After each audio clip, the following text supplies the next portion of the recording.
রামনবমী তিথি আসলে কি? এই উৎসবের প্রধান কারণ কি? আসুন জেনে নিই এই ভিডিওতে। নমস্কার দর্শক বন্ধুরা, আপনারা দেখছেন ফ্যাক্টস চ্যানেল।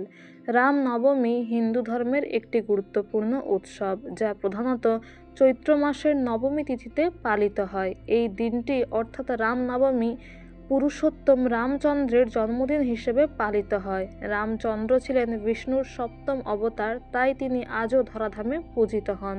তার জন্ম হয় ভারতবর্ষের অযোধ্যার রাজা দশরথ, রানী কৌশল্যার জ্যেষ্ঠ পুত্র সন্তান হিসেবে।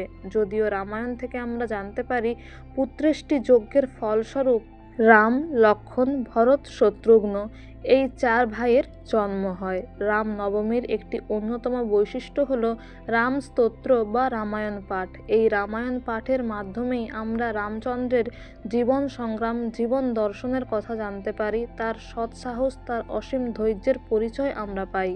রামনবমী এমন একটি দিন যা মানুষের মধ্যে মানবতা, প্রেম, দয়া ও সত্যের প্রতি শ্রদ্ধা বৃদ্ধির জন্য একটি শক্তিশালী উদাহরণ সৃষ্টি করে। তো বন্ধুরা, এই ধরনের আরও স্পিরিচুয়াল ফ্যাক্টস জানতে আমাদের সঙ্গে যুক্ত থাকুন। Thank you everyone for watching the video. Thank you.